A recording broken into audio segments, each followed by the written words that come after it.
Latui-Gasanoa just blew the middle of that line the F up when they had the backup in. Like, and they could not he's run not that good.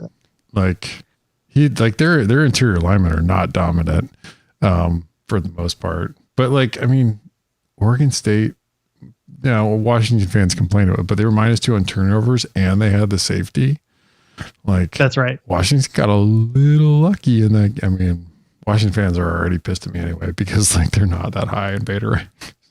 That's like they basically we'll bring it up. We'll talk about it on the pod. Yeah. Right. Because I think it was great. All right. I'll kick it off now.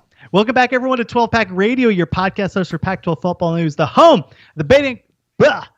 We're live, and I'm messing it up already. Welcome back, everyone, to 12 Pac Radio, your podcast source for Pac-12 football news, and the home of the Beta Rank College Football Statistical Model.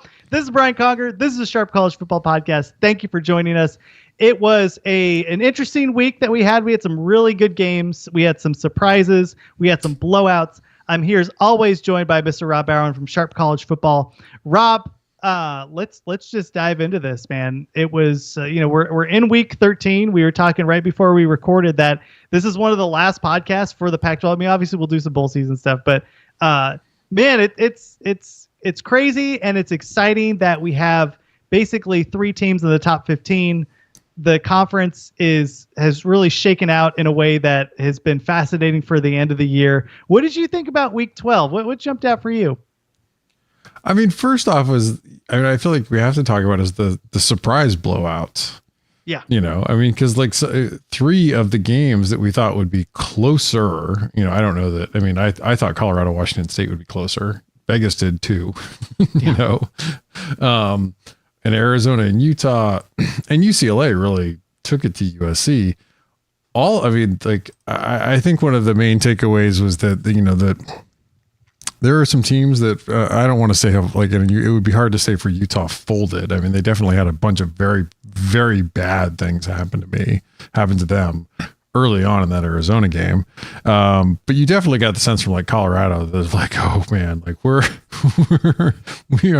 we are ready to be done practicing. We are ready to be done showing up. Right. Like, it didn't seem like it felt like the fun was sort of out of, Colorado. And very much too for USC. I mean, it just definitely felt like like USC, when a team gets blown out this bad late, like it just feels like it's drudgery for them. Oh yeah.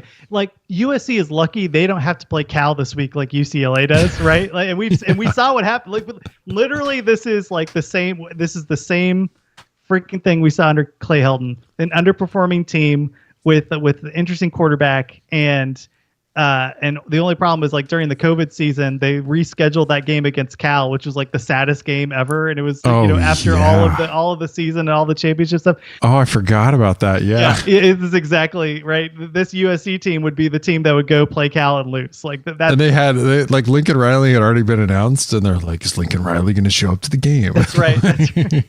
So he too could go. I mean, it is fascinating that USC, I mean, let's just start there, is 7-5 in the conference with Caleb Williams. And I mean, if I'm a USC fan, I am furious because Caleb Williams, I mean, look, I know they have Malachi Nelson coming up. I know they're making the shift to the Big Ten, but they brought in a lot of transfers and a lot of these players are going to leave. And the recruiting behind them, like, I don't know what we're going to have. I mean, obviously they need to make the move at defensive coordinator they already have. That hire has to be excellent, but if you went 7-5, I mean, like they basically lit the Caleb Williams experience on fire, just by surrounding him with a terrible defense and not being able to get them to play. I realize that some of these players Riley got, he had to kind of build through the portal and all that stuff, but 7-5, like this, it's just so unacceptable for an SC team, and it's kind of laughable because so unacceptable has been the story for USC for the last 2 decades. For so long. Yeah. It's like yet again, I mean, it is funny. And I say this is I'm sorry, USC fans, but they blew up the conference partly because they sucked. Right. I mean, USC during the entirety of the Pac-12 era has been mostly just hot garbage, and wildly underperforming. And the conference needs USC, right? The conference needs USC to be really good. And it was like, it sort of looked like USC at the beginning of the season, like because they had Caleb Williams, they were so good offensively last year. And you figured they couldn't be as bad as they were defensively. There's no way you could be the same bad. That it felt like, oh man, like they may be able to like pull off like a triumphal march, right? And they didn't look great. Like, I mean, through the first half of the year, but the first half of the schedule was really bad, right?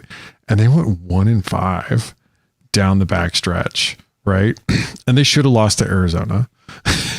Yeah, should have lost to Cal, right? I mean, right, right. I mean, lots of teams, and like they, you know, to like have done that, like, I mean, to your point, like, regardless of that, you know, like so many guys went onto this USC team and underperformed. Like, I mean, the person like I'm going to like highlight is like Dorian Singer. Dorian Singer was awesome for Arizona the year before. Mm-hmm. Awesome. Dorian Singer was like a secret weapon almost. Like Jacob Cowing got a ton of catches. Tetero McMillan, of course, would like occasionally do something amazing. But Singer was like the like meat and potatoes with like some serious explosiveness of that offense, you know, catching the football. And he got like half the catches for half the yard. He's basically anonymous with USC. And that's bonkers to me that like, you know, because it's not like USC played like a murderer's. I mean, they played a tough schedule, but they didn't play like a murderer's row schedule, you know, of defenses. And to have the offense regress as much as they did, and to have the defense not get any better, that's mind blowing to me. To be that bad. I mean, like we thought Grinch should have been gone after last year. It clearly wasn't working. But I mean, I got to say, like, my biggest concern is, look, the engine of Lincoln Riley's Oklahoma teams was always the offense. He never figured the defense out. They weren't that good this year. That's the thing. Like, they were like, it's not like I say this is like, I mean, they're at 30 overall in beta rank. And yeah, they're at number 8 on offense overall. But there's a huge gap between number 8 and number 1. Huge. As big as number 8 and number 50. Yeah. And this is going to be just a real interesting watch to see what they do moving forward. I'm curious to see what the recruiting looks like, who stays. I mean, I'm sure like the recruiting class doesn't fall apart. Like, I mean, I think he's going to be able to keep them. So it's not, but he hasn't recruited that mode. Well. Like, yeah, that was what I wanted to double check to see where that class is recruiting right now, because man, I mean, this could get real rough. Like, it's almost like 18, that's the other thing. You always forget this. Like, you're like, oh yeah, what? Oh wait, signing day is like December. What? Wait a minute. They have 5. Oh man, this is not good. That's 20. Let's see. They have. That's 23. They have like 8 4-star guys, but if you're they have the number overall. 24 class. Yeah, that's crazy. And look, I understand. Like, right, stars. You know, sometimes this could be off, but often it is not. Right. I think the saving grace for them was last year, where they had like a top 10 class, and they brought in, right. We saw Zachariah Branch, Malachi Nelson. Although like we'll see what Deuce Robinson is when he moves forward. Like, you know, he seemed like Miller Moss time was kind of when Deuce Robinson was on. The only time that he actually made an impact on the field was really then. I mean, right, like. They were trying to tout the freshman linebacker. Like, yeah, that didn't work out very well. I don't know, man. Like, this is so. Look, I mean, like but like the best programs in the country right now are not doing, you know, like the college football makeover. You know, like portal edition. You know, like every year, like they're just not. You know, Ohio State, Georgia, Alabama, like they'll go out and get a handful of guys, you know, but like the other part is like Riley's stuck with some of these guys. He's either got to pay for their scholarships or, you know, like, cause some of these guys portaled in and they don't have another free transfer, right? Like, I I look at this. I mean, sitting at 18 overall in recruiting, like, I mean, so look, like Pete Carroll used to close hard, you know, like that was USC's reputation with Carroll, right? As like signing day, like they would just pick up, you know, a bunch of guys. Yeah. Ding, ding, ding, ding, Yeah. ding. Yeah, exactly. It doesn't feel like that's going to be the case here. And that's a real problem. Like, I mean, I guess like as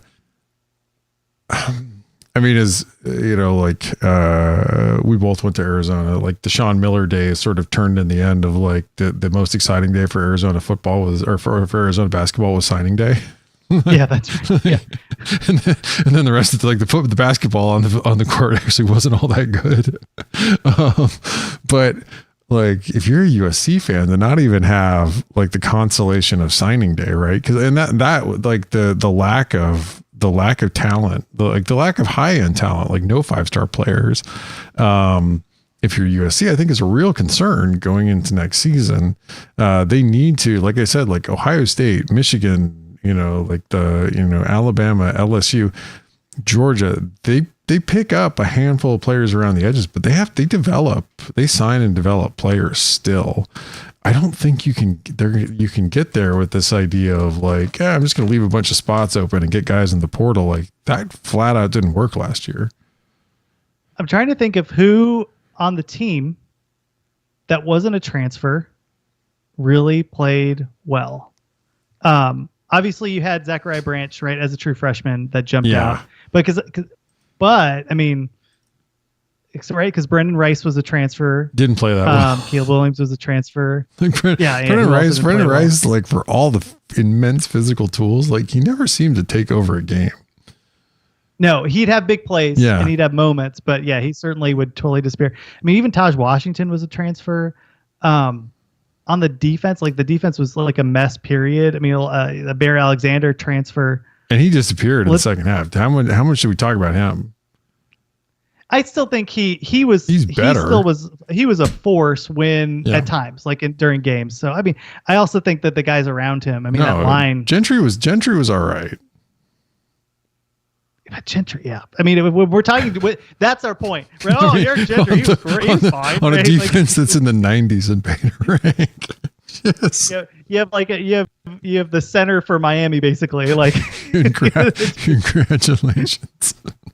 I mean, it's got to be tight end playing. Not only that, like to go out on like a truly disappointing year and then just get freaking waxed by a UCLA team that the week before, like the fans are clamoring for Chip Kelly to be fired. Like Bill Plaschke in the LA Times is writing columns that it's time for Chip Kelly to be fired after they lose to ASU, and they come out and just wax you. One other question for you before we move on. So, and we mentioned this probably in week 6. I mean, did Malachi Nelson play at all?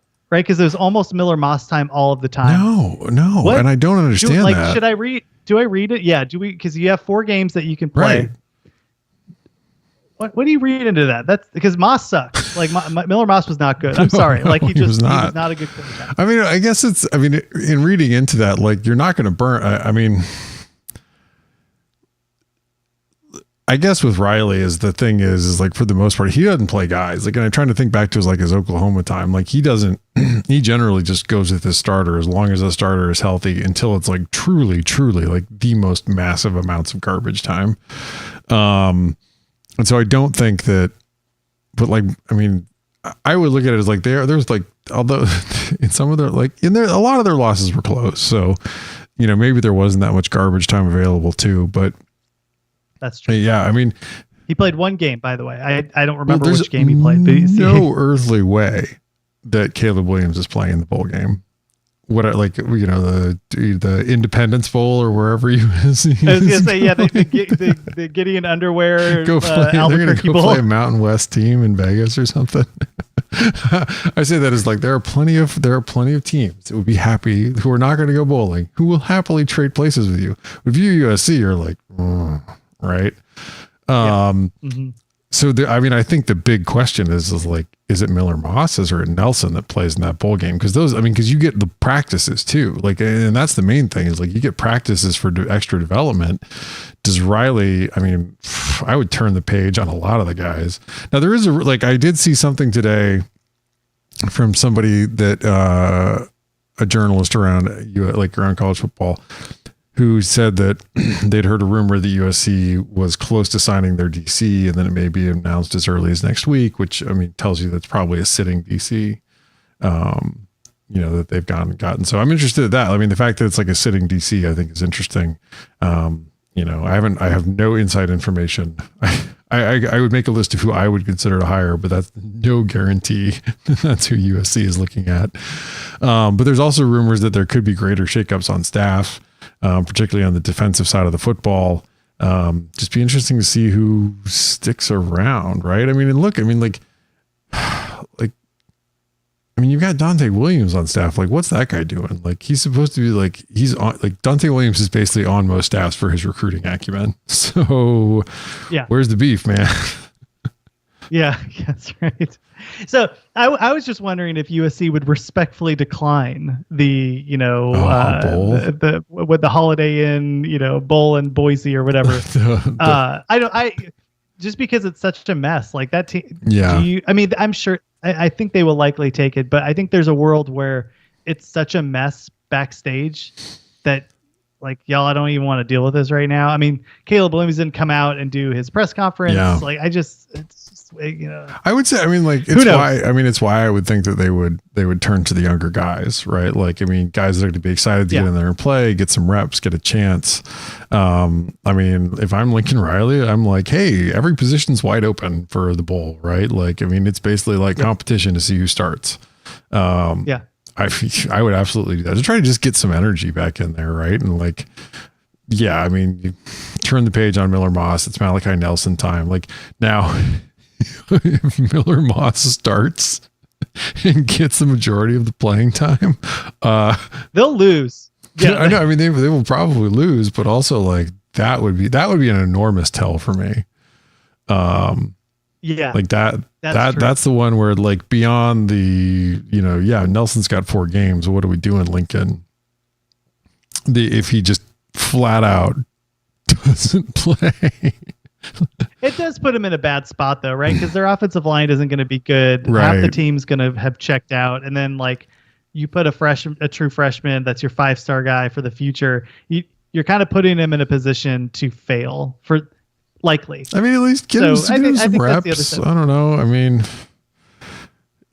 He's got to be resilient. You can't be it can't break you.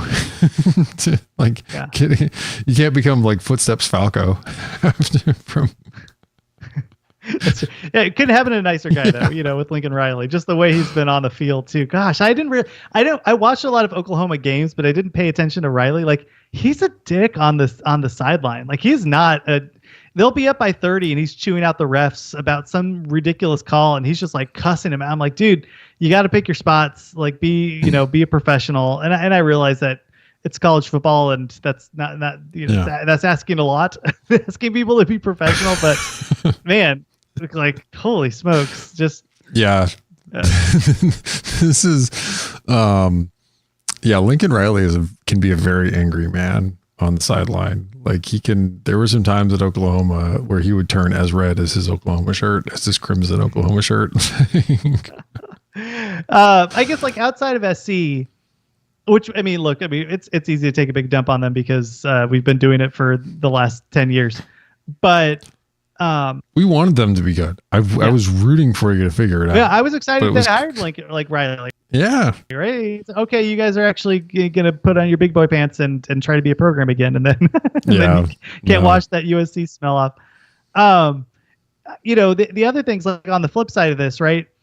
And we'll talk about more, but Washington went into a tough place to play, and I think they got a little bit lucky. Yeah, they in a driving rainstorm. Yeah. Yeah.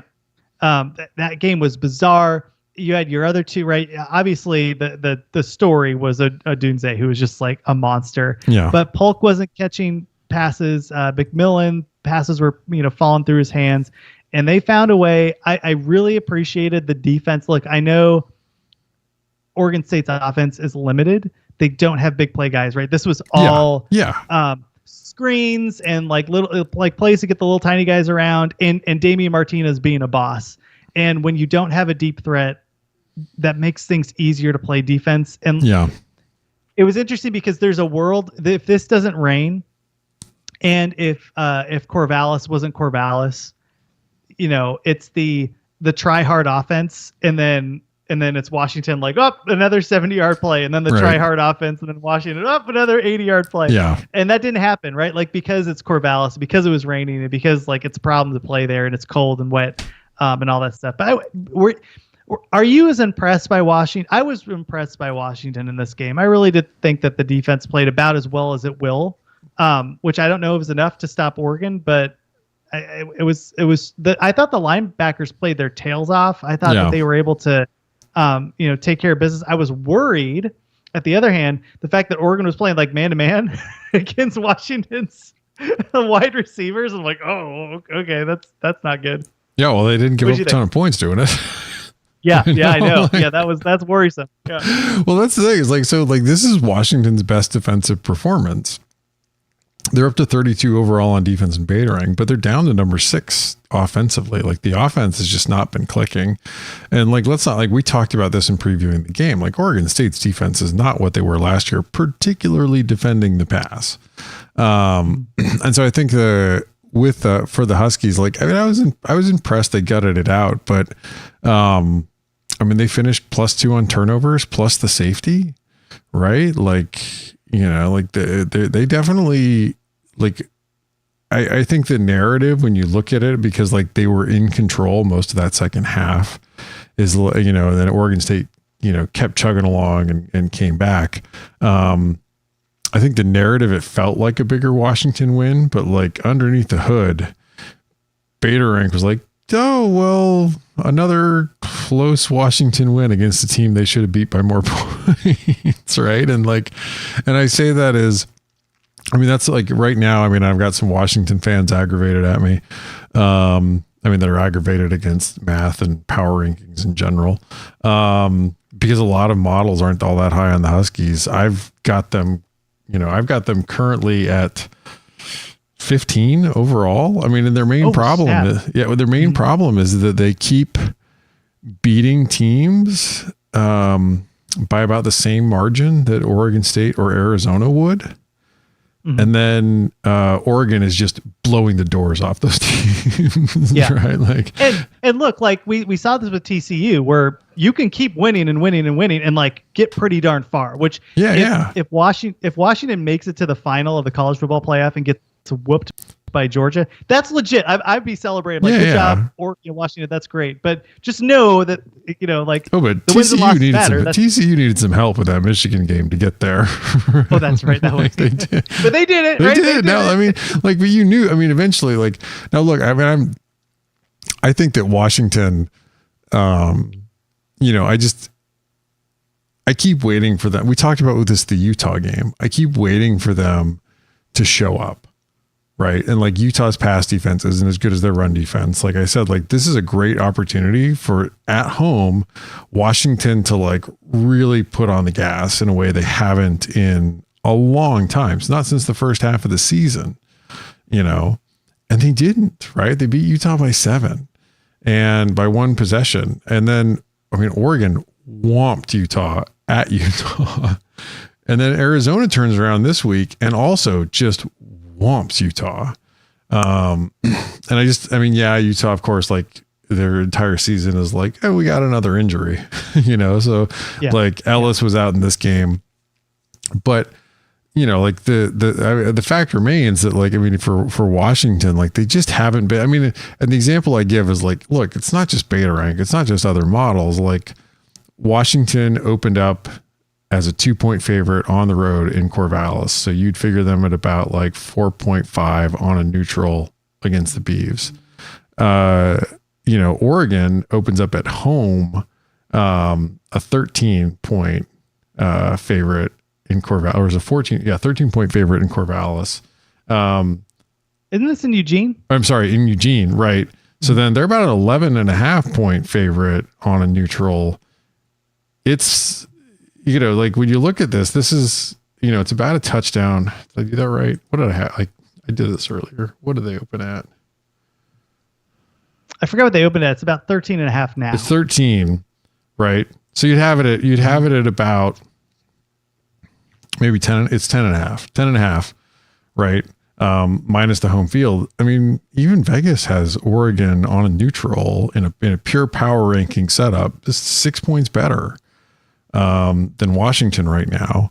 And I think that, like, I mean, yes, I think in a pure matchup, I think Oregon's pass defense and Washington's pass offense like evens that up a bit, but Oregon's just been playing a lot better. I mean, there's no getting around it. Well, the thing with this game, right? Like I watched the whole game. When Bloomfield went out, the guard, he's the left guard. That game was over because Damian Martinez was just destroyed. And it took a while. Like, to Washington's credit, Martinez was good, but he did not get it going until the second half of that game. And the cuts that he have, like, he's just so fun to watch. Like, I love watching him play. And he's like a true sophomore, which is crazy. Yeah. He's big. He can cut. He's fast. He can do a lot of stuff. But when Bloomgarden went out, in that game-winning, and it was before the game-winning drive, but basically Latui Gasanoa blew that line up. Like, whoever that backup was, there was that push, and you could just see the timing was off, and things got disrupted. I really think if you don't have that injury, that Oregon State gets down the field and gets a touchdown and forces Washington to score at the last moment. Yeah. And they didn't. And like that was a real bummer to me because they were rolling, the momentum was there. And you see him fall down. I'm like, oh, well, surely they have a backup because they're Oregon State, but they didn't. And whoever was there just was not prepared. And it happened in 2 drives where you could really see that line fall apart. That was a bummer to me. Yeah, well, and the Beavs just don't have, I mean, like Bolden, I mean, everybody on the Beavs wide receiver core is not very big. And that really, I mean, and they were taking, I mean, and look, like when you key off the running game, like Oregon State does, like you'll often take deep shots. But those guys just were not, I mean, like, look, Washington's defense is not good, but they're big enough to cover Oregon State's wide receivers on a deep ball. And so that's the part I was like, this just isn't it's not the right game plan for the guys that you like. That's the part, like, and man, like, I follow some of the Oregon State beat writers. So like you get, and I don't know why he engages, like in particular, the guy that writes for the Oregonian, like engages with the craziest parts of the Oregon State fan base online. Oh no, never do that. But like, I get like a constant stream of him, like responding to people that are like, we need to fire Jonathan Smith and fire Brian Lindgren. And I'm like, oh my God, like I didn't know that these people existed. Right. Like that's nuts. But like, it wasn't this was not their best game plan. You know, like they just don't have the receivers for that. Like they need to be cut. Like they need to be working to get these guys open where they can be inside and not like an over the shoulder throw that DJU has to make to a guy that's like, you know, a full head shorter than the guy covering him. Yeah. Yeah. Almost everything. I'm trying to see if they even show the longest pass that he had in that game. But I can almost guarantee it was yak, whatever it was. Like it was just a lot of 10, 15. Now there were some outs that he threw that were impressive, but he missed a lot of guys. There weren't a lot of guys open. It just that offense is limited. I'm really curious to see how they perform against Oregon, particularly with Bloomgarden out and with a good defensive line. Like it could get real ugly. No, like Oregon's defense is a lot better than Washington's. But it's not just that. I mean, like they have to key off the run game. Like that's the engine that makes that offense go. And so if that's not working, right. And like Washington, not only that, like in the second half, they were they were stacking the box. Like they were in no way worried about Oregon State's pass game, which again is like Oregon State just has to do a better job game planning for who their guys are. Right. And like they needed short passes in that weather and they kept trying long stuff. DJU this year, they do anything for you like B-? I mean, honestly, like they have a close to a top 10 offense, right? Like it's not necessarily all him. Yeah. What he does is he gives them enough in the passing game that you for the most part can't just line up 8 guys in the box, 9 guys in the box. Right. And when he runs, like it matters. Oh dude, he's a truck. Yeah. I tweeted out that he looks like a Jake Luton and like Jack Coletto's love child, right? Like, I mean, like, cause he is just like, cause he's a bit of a gambler sometimes, and sometimes his accuracy and footwork isn't there, but he's also like just an absolute truck when he runs the ball. Oh man, they should have run him more in that game too. They should. Yeah, I thought so too. He had a 15-yard or 20-yard rush that got called back for a holding. That was a real big call in that game. So one more question for you. I think it was in the first half, and Oregon State just scored a touchdown. They got a 3-and-out from Washington again, and they threw an Aiden Childs. Did you see this? Oh, they do that. They've been doing that all year. 3-and-out. I thought it was so bizarre that they would do that in that game at a key moment. Like the crowd's going nuts, and I'm like, is DJ hurt? Like, and I'm looking and he's not. I just thought that was such a stupid move. I know he's going to be awesome. Yeah. Like I'm not like he's going to be legit. But you just scored, and I think it was back-to-back scores too. Like Oregon State had some momentum, and I just thought it was such a mind. Like I mean, Oregon State should have beat Arizona if it wasn't for like the bizarre go for two. I forget what he did, or try to get the touchdown rather than kick the field. Like there's been a couple decisions that it's the fake field goal. Oh yeah. There's just been a couple Jonathan Smith decisions this year where I went, man, the fake field goal after they'd already tried the fake field goal and gotten a penalty. Yeah, from the 25-yard line too. That's a long freaking way to run. Yeah, I just I just feel like that was a wasted opportunity. Just because I thought DJU was kind of in a bit of a rhythm and the offense was in a rhythm. I mean, they have committed to playing Childs all year, right? Like they have committed. He is going to come in for at least a series. All season. And so like I understand the commitment to the bit and like you talk to the kid, but like this is the game you tell him like you may not get in this game. Like this is the game you come back to and you're like, I mean, cause like, and but DJU's I think got another year of eligibility left if I remember right from previewing the game. So like Childs, I mean, he may beat him out in the spring, but like my guess is he doesn't. Right. And guys do tend to do better in their second year with Jonathan Smith. So it's interesting. Like to think of like, I mean, God, they're going to be playing in the Mountain West mostly next year. That's so sad to even think about. Like, oh, I'm not even going to be following Oregon State that much next year. But, like, dang it. This is like, oh, I'm going to start crying in the middle of a podcast. But anyway, so it is a bummer to think that like, I mean, or it's a question like, what are they going to do this next year too? Like in developing Childs? I don't know.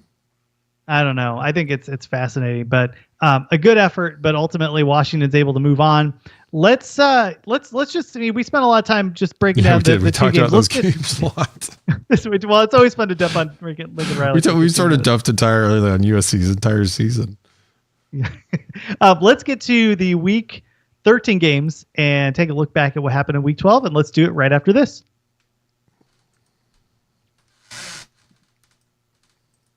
All right, we're back. We're talking week 13, mostly rivalry games. I forgot Stanford has a game. Good Lord. Maybe we don't cover that one. Oh, man. Let's start Friday at 5:30 p.m. on Fox. It is what are they calling it? It's the Civil War. Come on, guys. Like we're grown-ups here. Like the platypus trophy. The platypus trophy. Number 11 Oregon State against number 6 Oregon. We just spent a ton of time breaking down Oregon State, obviously, but I mean, I thought, Rob, that Dan Lanning was a polite gentleman and that he would never just take a giant deuce on the chest of a former friend, colleague, coordinator, and holy smokes, Oregon just manhandle ASU. That was rough. Yeah, I mean, Oregon absolutely took it to the Sun Devils on the road in Sun Devil Stadium. No mercy, identical 21-0, 21-0 quarters to start it out. Bo Nix threw for 4. I mean, he was 24 of 29 for 404 and 6 touchdowns. That is stupid. I mean, Ty Thompson came in and went 4 of 6 for a touchdown. He also threw a pick, but like just insanity. Of course he did. Of course he did. Like, I'm sorry, hit the Lene. Like, can we just put this Ty Thompson as good thing to bed? Like, like let's just move on. But I mean, like, what's truly comical is like ASU quarterback Bourget averaged 3.8 per attempt. Like, oh my gosh, that is truly hideous. Look, the Sun Devils again. Like we started with the negative, but they're 2-6 in conference. Like, I mean, like, yeah, Smokey, if you got them, man. That's right, man. And like Dillingham, he strikes me as very mouthy.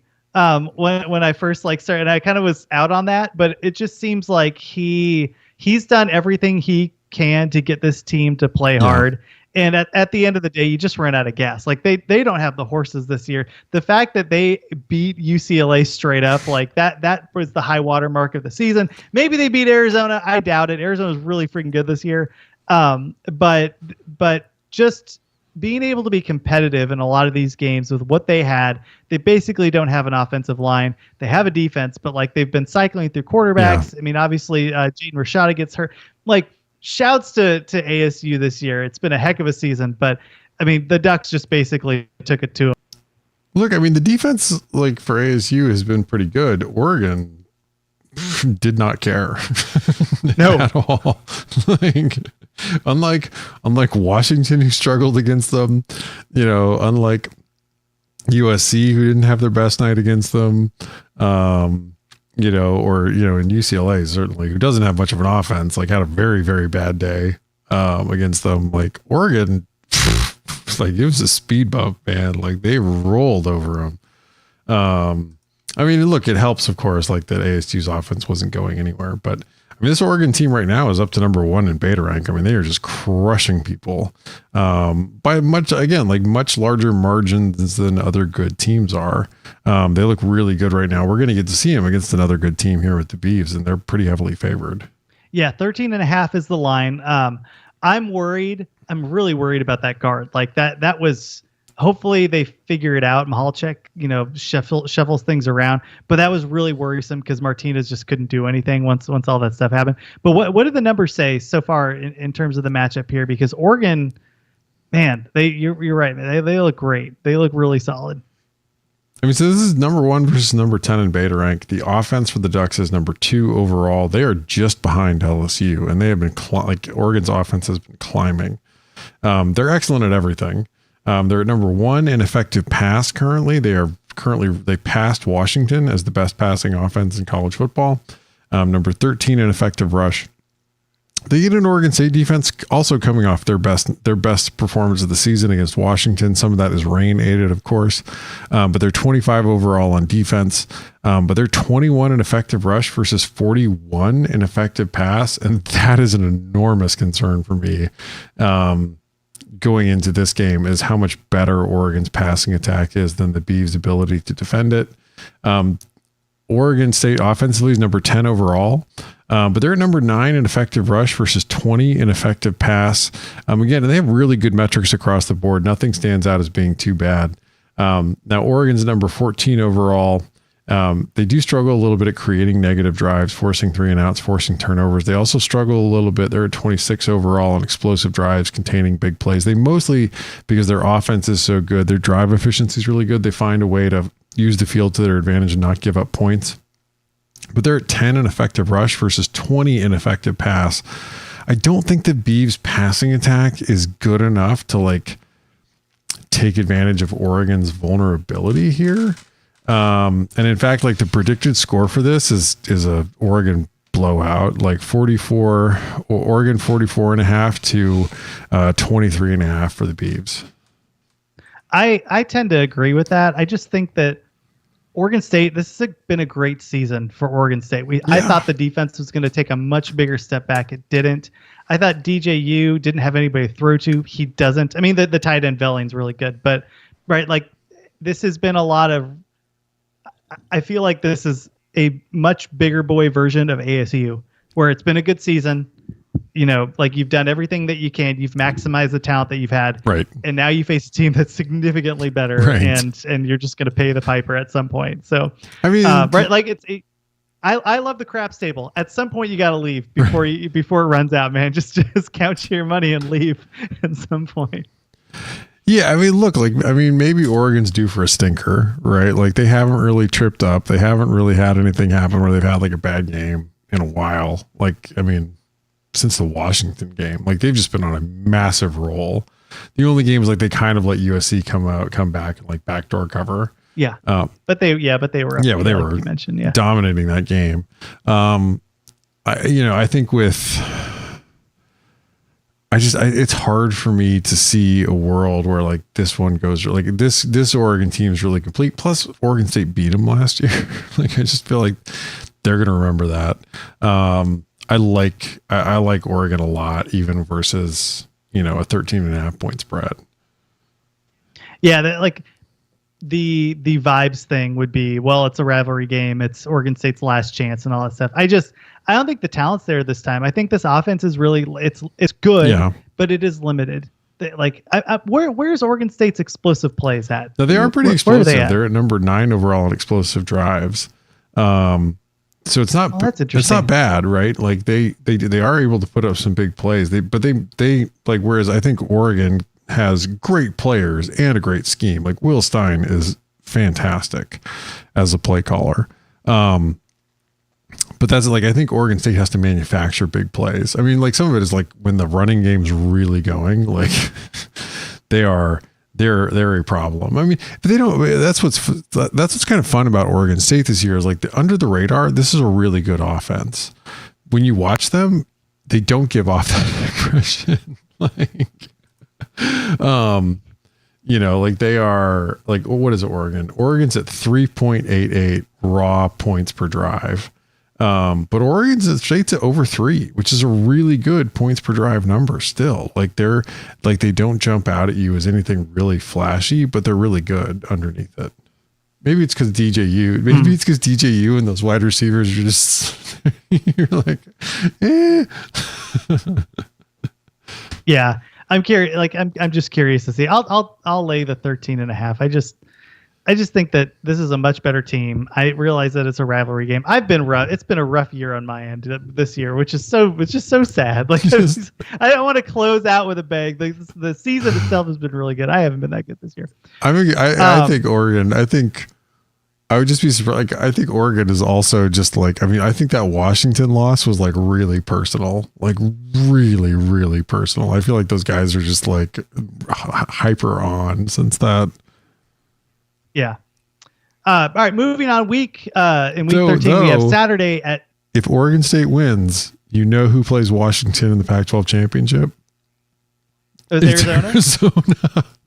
Oh man, that would be the best. That'd be the best Pac-12 like you're talking about the dumbest thing in the world. Somebody pointed out, they're like, Arizona is a Jedfish 2-point conversion attempt in overtime at USC away from having almost like locked up a spot in the Pac-12 title game.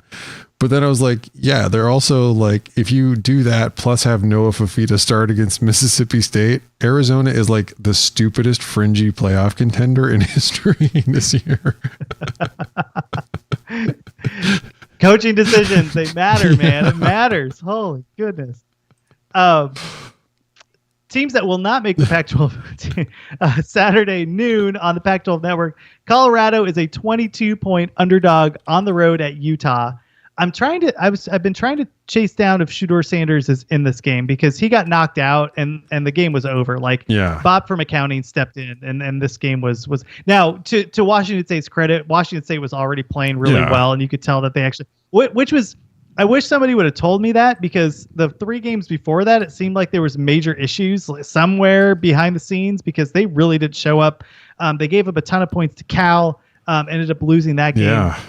Hadn't covered anything, and they just blew the doors off of Colorado. Some of that was like some pretty interesting stuff at the beginning of the half, but with Sanders out, I mean, like this offense sucks. It really does. And who wants to transfer to a team where the coach's son has already been declared the starter before the season, like or any training camp began? And this is, like, if it's in the consequences of my own actions, this is what we saw in the same. Anything to mention about the Colorado-Washington State game? No, I mean, Washington State just blew the doors off them. And then, like, once Sanders was injured, it was well and truly over. It was over before that. Because Washington State, which is not, I mean, the defense really fell off the map this year. They were getting so much pressure on him. I mean, he had no shot. And like, that's exactly what you want to see before you go play Utah is your offensive line is Swiss cheese. Yeah. I will say, like, Vegas opened this up at 18, or Circa did, which is below what the model predicted. I mean, and Vegas has basically priced it as if they expected Sanders to play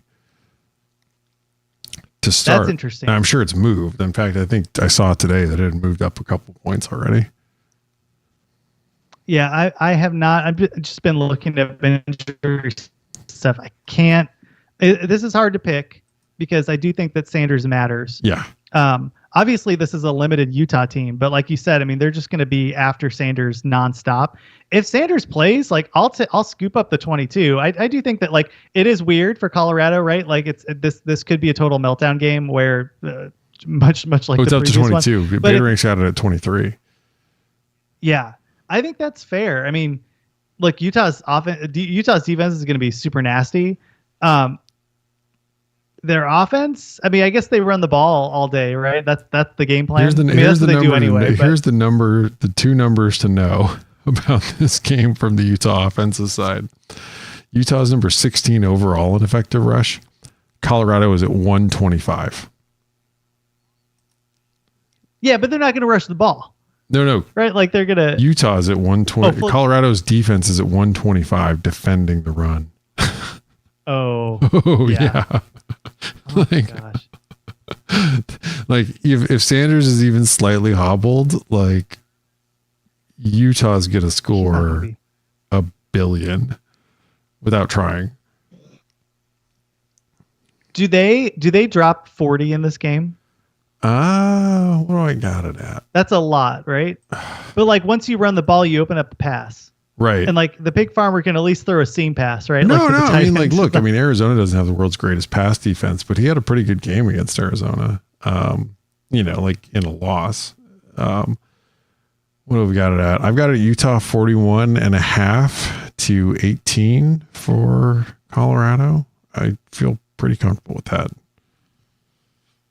Like Utah's going to have great field position. They're going to run the ball. Sione Vaki is going to have all the yards. They might play. Yeah, that's true. They might play Nate Johnson and let him run. The thing too is it's not going to be ball control. It's just going to be like 30-yard bursts. So it's not like this isn't like Navy's offense. It's going to be explosive runs. Oh man, I guess they could stomp on, and they're doing it at home. Oh man, Colorado, an injured Shedeur Sanders on the road at Utah. Like, have fun with that. Like this Colorado team, like their best defensive players are in their secondary by far. Right? What good does Travis Hunter even do you in this game? That's the funny thing is like have one of the best players in college football. And you have a very good quarterback who is like, I mean, it's funny because I think people dog on him because of how bad Colorado's been this year, but like Shedeur Sanders is legitimately like a likely first round pick. He's really good. Yeah. But he will do you no good in this game because your offensive line is terrible and Utah gets after you. Let's talk real fast about Utah against Arizona, right? You know, Arizona 48 or whatever, Utah 17. This game really shocked me. Yeah. Because in a good way for Arizona and not necessarily in a bad way for Utah. Like you mentioned, Rob, they've been banged up. I mean, I don't want to hold a ton against them. It's just been we talked about Dillingham putting together the pieces and Jonathan Smith maximizing. I mean, obviously what Whittingham has done in Utah with the injuries has still been impressive. But man, I mean, like Arizona has not been there before. This is one of those games where in the past, like a team that is more talented on paper like wilts against the pressure and wilts particularly against the physicality of a team like Utah. And that did not happen in this game. Like what were your impressions of Utah and what they were able to do against Arizona? Yeah. I mean, there's a couple things that I want to call out. One of which is like Utah couldn't run the football. Like they averaged 3.2 per carry, in there, like they really struggled there. And Barnes, he ended up putting 320 yards up, but he was 31 of 53. I mean, with 2 picks in the game too. I mean, look, there was some wind aided early on, like Arizona went up 21-0, but, the other part is like Arizona's offense looked pretty effective, right? Like they didn't try to do too much. Like Noah Fafita was 22 of 30, 8.4 per, they ran the ball pretty well, I would say. Like Jonah Coleman continues to be a monster, when he's got the ball in his hands. I mean, and I don't think Arizona set out to like run the ball really hard in this game, because I think they knew that like the bread was going to be buttered in throwing the football, and they honestly had great field position a lot of the game too. But I mean, to your point, like we both picked Utah in a pick 'em game. We thought the experience would matter, the coaching would matter, and like to your point, like the physicality, and I thought Utah's defense would be a big difference here. And it turned out that Arizona's run defense like put Utah in a bind, where they had to try to throw the football, and they were just really ineffectual at that, and that put them in a lot of trouble. I'm not going to take back all the bad things I've said about Johnny Nance, because my goodness, his defenses the last 2 years were just so incredibly bad. Like that's how bad he was, where I'm still not apologizing this year. Like this is a good Arizona defense. Like do not give it. This is a really good defense. But like, I want to see one more year of this before we start saying that like, hey, let's give this guy all the extensions, or I want to see it one more year. With that said, it is impressive what they've been able to do. The fact that Arizona has been able to be physical and in multiple games, like hold its own in the secondary and up front, that's impressive. Yeah. That's really impressive. This is a really, it's funny to say like, oh, beating a 7-3 team is a big win for Arizona, but it is. It's one of the first times I think I've seen this team in 2 decades, like actually start rolling, Yeah. Obviously they had a couple of years where they made it to a New Year's Six Bowl, but like this was a more defining win, I think, for the Cats. Well, we should also, like McMillan had a huge game. Like McMillan was a monster. I mean, and Michael Wiley too, like in catching the football. I wouldn't be surprised. I doubt, I could like Michael Wiley's probably not getting drafted. I could see him making a practice squad in the modern NFL. Like your ability to run routes like that guy can is like a major benefit. But like this year is, this is bonkers. Like Jordan Morgan is like one of the most highly rated tackles coming out this year in the NFL draft. Like it's a different team. I mean, like Noah Fafita has gotten national notice, right? Like people Mel Kiper said he was like the biggest surprise of the year, and he's playing. like this Arizona team is legitimately, this isn't a fluke. They're really good. Yep. Yeah. So like, I expect this Utah team is going to take that whipping and like take it all out on Colorado. And honestly, Colorado felt like they quit against Washington State. Right. And like, that's the part where it's just like, I don't trust a team at all that feels like they quit against a team that can be as physical as Utah coming off a big loss. Yeah. Well, and yeah, I'm with you. I'll lay the points, but holy smokes, like I'm not going to bet any of these games. Like I'm just going to watch them at this point. There's been so many years I've been so locked in, and I just like it's got. I'm going to savor the turkey, and I'm going to enjoy the feast. Right? Like it's it's the last. I can't believe it's the last Pac-12 regular season. Like what a bummer. Yeah. Yep. And speaking of Arizona, right? 12:30 p.m. on ESPN, they face Arizona State. Arizona comes in as an 11.5 point favorite on the road in a rivalry game in Tempe. I just like Arizona is really good, and Arizona State is really, really, really banged up. This line surprised me, Rob. 11.5. Like, what am I missing? Because I just feel like Arizona should stomp on it outside of being a rivalry game on the road. This should be a game where Arizona stomps.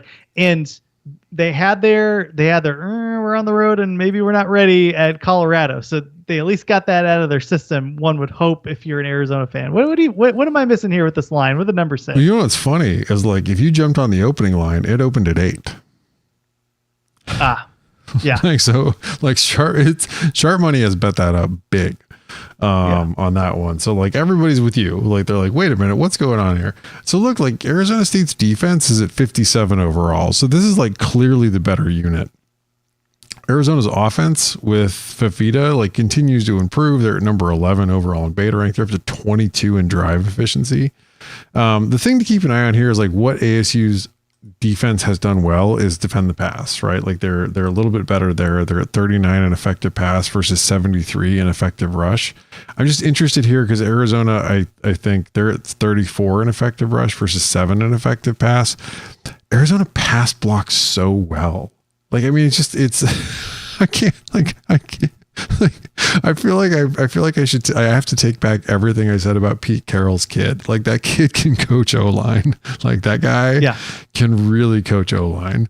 Because Arizona is excellent in pass pro. Now they're not always as good run blocking. But I do think that they'll have an advantage. I do think that they're going to have an advantage in this game offensively, defensively. I mean, ASU's offense is at 88 overall. They're horrible at putting up explosive drives. They're at 101 overall there. They're at 102 in effective rush versus 60 in effective pass. And look, Arizona's defense struggles defending the pass. They're at 23 in effective rush versus 59 in effective pass. I just don't know that ASU... Arizona's defense is not as good as Oregon's. Arizona's at 30 overall in beta rank. That's a middle of the road power 5 unit. They're far better against the run.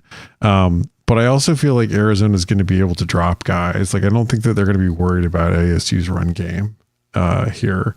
And I've got it at 14.5. So the predicted score of 36 points for Arizona to 21.5 for ASU. And that feels right. I think Arizona's going to have a good day. Yeah, I'll lay the points. This one is the one I feel more. I've been pretty locked in on Arizona of all the teams, which is funny because in the past years, it's been all the other teams except Arizona. It's just Arizona. a dumb Colorado game in the middle. Yeah, that's right. I'll lay the points.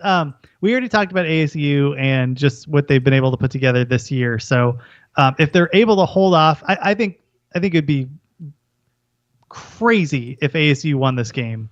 And if they did, God bless you, got to tip your hat to Dillingham. But this is just a really solid team that continues to get better, I think, as they go into Tempe. So, I mean, they were able to get UCLA win, they were able to basically get away with their UCLA's offense was so bad they could absolutely shut it. I mean, this defense is funny because they've had some really, really good performances. In particular that game against Washington, they've had some really good performances.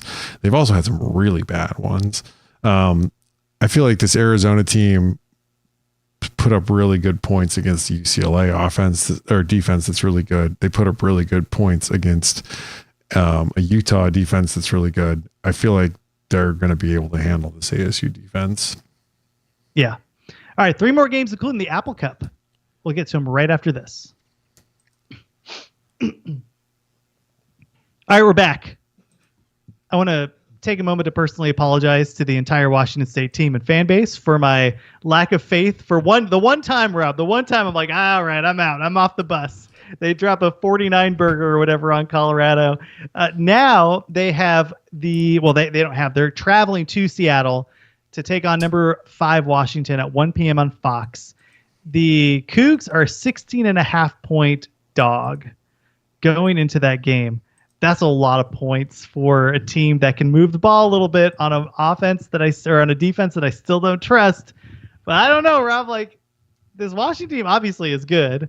I'm so interested in what the numbers say on this because I think that it just sorts through some teams that kind of have swelled, ebbed and flowed as the season has gone along. Well, this is an interesting game because, look, Washington State's at number 6 overall in beta rank on offense. They're 99 in effective rush. They've fallen down to number 4 overall in effective pass. They get a Washington State defense that's sitting at 49 overall. That's not great. But their main problem is they're just not good against the run. They're at 69 in effective rush versus 30 in effective pass. So at the very least, like that's a better matchup for the Washington State side, like than if they were playing somebody that could really run the football. Like Cal in particular was like a really bad matchup for them in a lot of ways. Now you flip it around. We talked about this Washington defense is like, that was their best week last week. They're up to 32 overall. They've been better against the run than they have against the pass. They're at 35 in effective rush versus 42 in effective pass. They get a Washington State offense that's 49 overall. That's not great. But they're definitely better throwing the football, of course. Like they're at 16 overall in effective pass versus 121 in effective rush. I actually have this game closer than it opened up at 16. I've got it at 9-ish. Let me see what I got it at. Yeah, a little over 9. Because of how basically how the matchups crank out, right? Like where Washington State's better, like a lot better defending the pass than they are against the run. And then the fact that like they are able, like Washington's a little bit worse against the pass than they are against the run. It's an interesting one. Like if you just took it on like a pure power rating, like off the naive spread, like BetaRank has it right about where Vegas does, but like where it looks at the specifics of the matchup, it says this game should be a little closer. I really struggle. I'm interested to hear you think. Washington has just been so bad against the spread. Like, yeah, I'm this is so interesting. I think there's a world where Washington State beats Washington. I just think that defense there's going to be a game where it just breaks down. They played their tails off against Oregon State, and I really appreciated that. But Oregon State wasn't stretching them, and Washington State can. Yeah. I don't think they do it, but I just, particularly in a rivalry game, particularly with them leaving, and the fact that they didn't melt down against Colorado. I mean, like I'm not as impressed by the Colorado win. Obviously, you beat a team that didn't have a quarterback. I get that, but I was worried because of the 3 games in a row where they just really seemed to fall off a cliff. I think that was good for them. And if you flip it around, I do think you get a better Polk and a better McMillan. I mean, obviously it was raining and those guys just dropped multiple balls. Yeah. It's just 16 and a half. Like 3 scores is a lot of scores, I think, for this game. I'm going to take the points. I just think that Washington State puts up a fight. And I mean, frankly, I hope Washington wins. I do want to see Washington and Oregon play in the title. And I really do want a good team to like at its best to get to the playoff. But I think Washington State's kind of a little bit sneaky in this game. I'm curious to see what happens. Yeah, I agree. I mean, I like look, I mean, this could all go wrong. Cam Ward could have a very bad day at the office, that kind of thing. But like Washington State's playing, I mean, they've got something to play for. They're playing for bowl eligibility. They just came off, like they were on like, how many game losing streak? They were on 11. They were on a 6-game losing streak. They started out the season with 4 straight wins, then they lost 6 straight games, and now they finally won at Colorado, right? Like, I mean, I think if they had lost to Colorado, like all bets are off. Like Washington's going to blow the doors off them, but I don't know. I mean, I guess it is like for the past couple of weeks, I keep waiting for Washington to show up and just dominate somebody, and they don't. Right? Like that's the story of Washington. They keep winning, but they don't do it in a way that's like really impressive. And that just feels like a lot. Like I think they win by 10. Like I think 9 feels about right. Like I think they think they win by 10 and feel pretty good about it, but like I don't think they cover. Yeah, or even 14. I mean, like that's the difference here. Yeah, where three possessions is a lot. Okay. Let's do the dumb game at the end. Let's talk which dumb game? Let's talk 7:30 p.m. Eastern on ESPN. Cal is a 6.5 point underdog on the road against UCLA. It's the Calamoni game. The Cal money. I don't like puns, but I don't like puns, but I like that one for some reason. Like it's so good. 9.5 for Ethan Garbers. I don't know, man. Like, talk to me about these two teams, because we were hearing rumors that Chip Kelly's going to get fired at the end of the year. I mean, that he steps on the gas and beats a USC team that clearly had some, some stuff. It's down to 9.5. It opened at 12. Okay. So it's moving. That makes sense. Yeah, it's moving down. Beta Rank's got it at just under 6. This is the game UCLA loses. Like, this has been baked into the, right? Your DNA is your DNA, and like you can't get away from it. Like this game, this is the dumbest game ever. It's always the dumbest game ever. UCLA does not have a quarterback. Their defense is going to be good, but like this is the most UCLA game I've ever seen. Like every year. This game could be so funny because like UCLA fans were just like, and columnists are just calling for Chip Kelly's head. He goes out and absolutely works USC. And then he gets turned around and lose to Cal the next week and have everybody mad at him all over again. He's like, I've gotten away scot-free. Like, and then no. and then Cal hits him like a bus. Like he's like wiping his brow. and Cal's going to show up. Like Cal is not going to take this. Cal has been playing competitive. Yeah. All year. I mean, there's been a couple games where they're playing for a bowl game. Like Cal's at 5 and 6. Mm-hmm. Well, what do the numbers have here? Because like narrative in my head, I'm like, of course UCLA is going to lose this. I mean, I don't think they lose, but like I don't think they cover. Well, here's where this gets fun, and this is why Beta Rank has it so much closer. So offensively, UCLA is at 66 overall. They struggle with drive efficiency, but that's really what they're at 78 overall drive efficiency. But that's what Cal struggles with. Defending is they're at 117 in drive efficiency. Cal does a really good job limiting big plays. They're at 25 in explosive drives. And that's what UCLA, for what their offense does a little bit better. They're at 57 in explosive drives. But UCLA is at 27 in effective rush versus 92 in effective pass. Cal's defense is only at 56, but they're at 33 in effective rush versus 96 in effective pass. So again, you look at that, you're like, oh, that's actually a pretty good matchup for Cal. Yeah.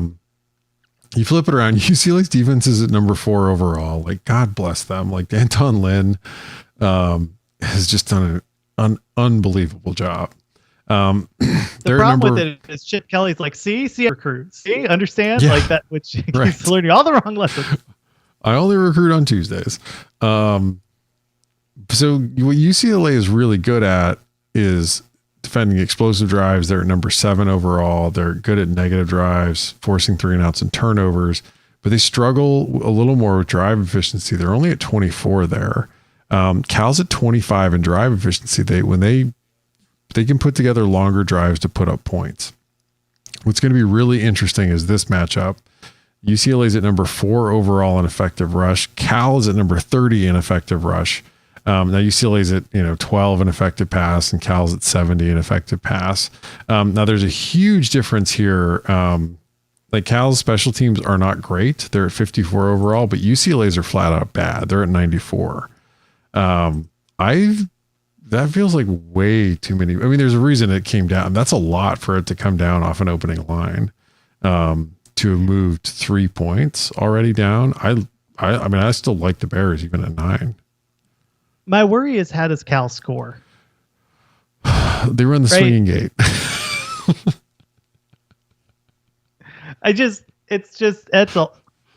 It's such a good defense from UCLA, and like I think you answered the question where they don't score a ton. I mean, the total on this is 52. The way they score is they methodically move the ball down the field 5 yards, 10 yards at a time, and they're not blowing the doors off UCLA. Yeah. And then you flip it around and they're playing against Chase Garbers. So that's how they keep the game close. Yeah. I mean, basically like the model has it at like 24, 25 basically for UCLA and 19 for Cal. Yeah, that sounds right. Yeah. I mean, Cal's going to kick some dumb field goals in this game. Like UCLA's offense. I mean, they rolled over USC, but USC is horrible and probably quit. Yeah. Whereas like Cal, I mean, like this definitely feels like there is so much revenge factor. I mean, Cal's about to have to fly to like Boston to play football, and it's all UCLA's fault. That's true. Like,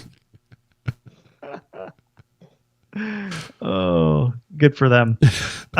Good for them. For the chance to stick it to them. Yeah, I'll take the points. I think there's a chance Cal wins. By the way, I just it's like the dumbest, most Pac-12 thing ever. Oh yeah, like this is like, when I talked about Washington State having a chance to win, like there's a slight chance.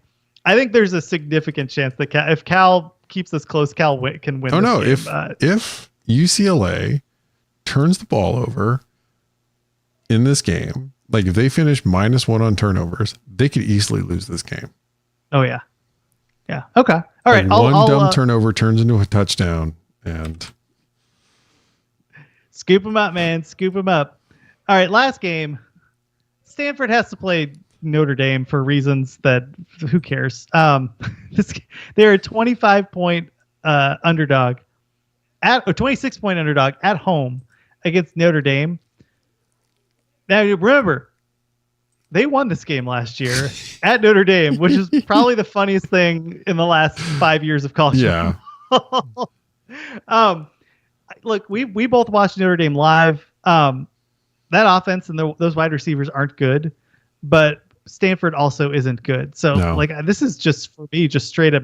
What does Beta Rank say about Notre Dame this? is a really good team. I mean, they're at number 7 overall in Beta Rank. Stanford is at 92. The problem is like Notre Dame often can play a little slow. Yep.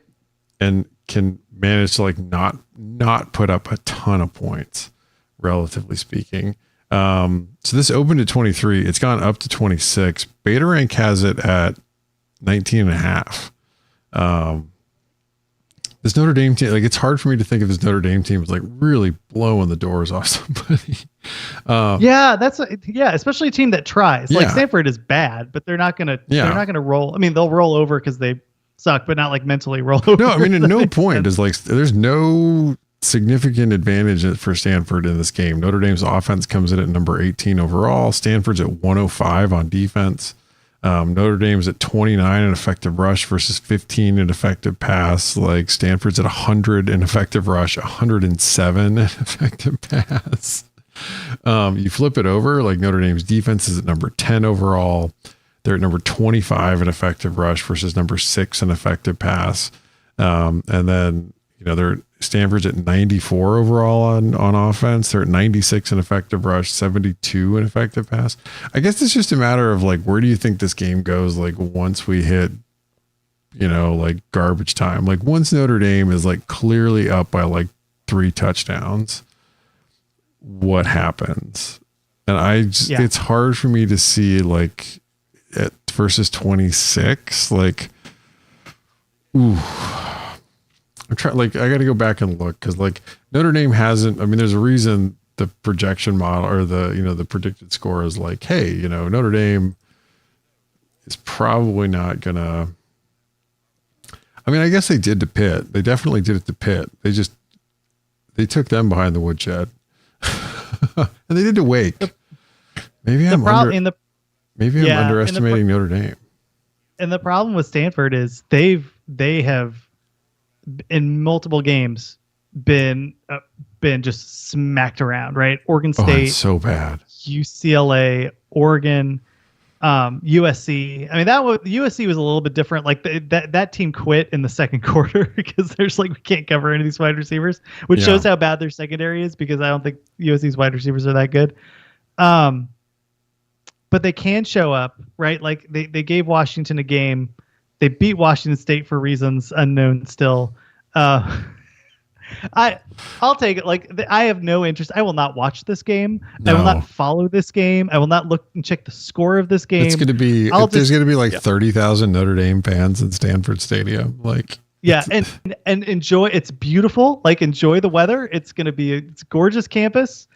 Probably even more gorgeous than your campus, Notre Dame. Like which is saying a lot, right? Yeah, like, it's just a beautiful campus. Notre Dame's campus was nice. Like it doesn't have like Oh yeah, it wasn't top.